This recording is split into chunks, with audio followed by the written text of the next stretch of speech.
Thank you, Dominica. Well, Waterford Crystal Drive is one of those quiet Midwest streets that seems to be the perfect place to live. But the suicide of teenage girl Megan Meier and allegations that she had been tormented by a neighbor, Lori Drew, over the internet have people there up in arms. Neighbors now want the Drew family to move out of the area as soon as possible. Megan's mom, Tina Meier, was on the live desk recently and said that she feels no remorse for how neighbors are treating the Drews. It is an adult who did this. And now the public is saying, we're not going to stand for this. So do I feel sorry for her? No. Do I want any harm coming to her children? Absolutely not.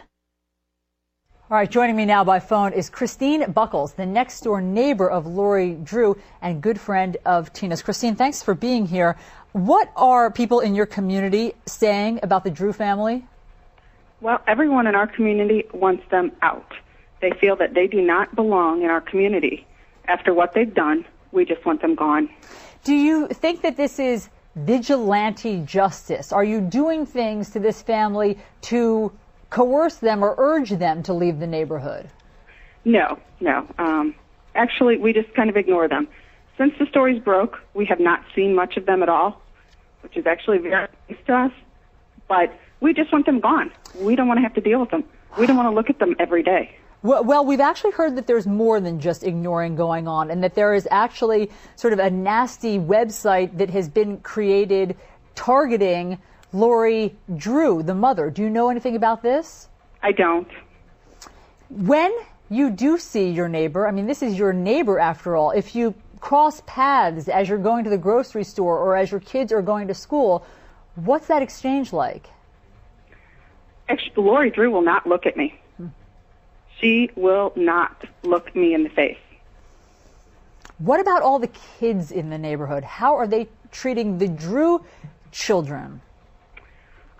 None of them, the Drew children really haven't been seen since the story broke either.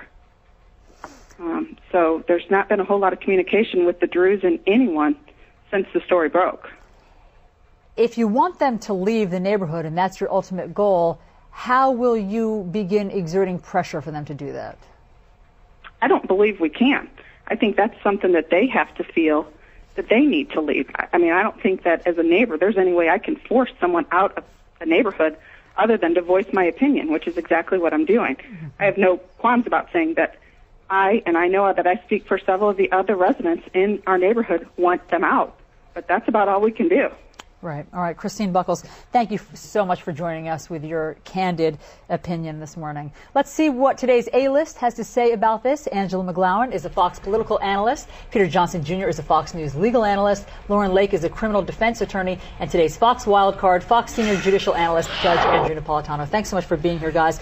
I think that neighbors feel as though they need to take things into their own hands when they feel abandoned by the court system or by the criminal justice system. And this mother and this family is never going to be charged, even though this young girl is dead. Lauren, I want to go to you. You're a criminal defense attorney. How would you advise this family that has basically been turned into a pariah in this neighborhood? What should they do? Move. Hello. You know, let's just get real here.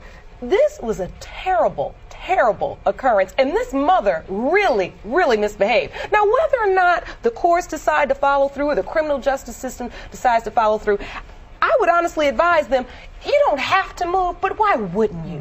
Why wouldn't you want a fresh start? Why would you sit here in this home and remind this family constantly that their daughter is gone and there may be some small feeling that you may have something to do with it? You know, there's a category of, and I agree entirely with Lauren, there's a category of behavior, reprehensible but not remediable. That is, it's so wrong, but there's nothing the courts can do about it. And ostracizing people is a classic traditional way of community punishment when the behavior hasn't risen to the level of a crime. Okay, but let's say it ends up going a notch above ostracizing, Peter, and they end up doing things like leaving nasty notes, or they make prank calls, or this threatening internet website. Then does it rise to the level of anything criminal? I mean, I can't believe this. This is a disturbing, dark, short story almost. Yeah, it can rise to the level of something criminal. And what I'm concerned about is, where are the local spiritual and political leaders bringing some sense of redemption or cohesion or clarity to this community. Should a tragedy beget another tragedy? Should another child die in that Drew household?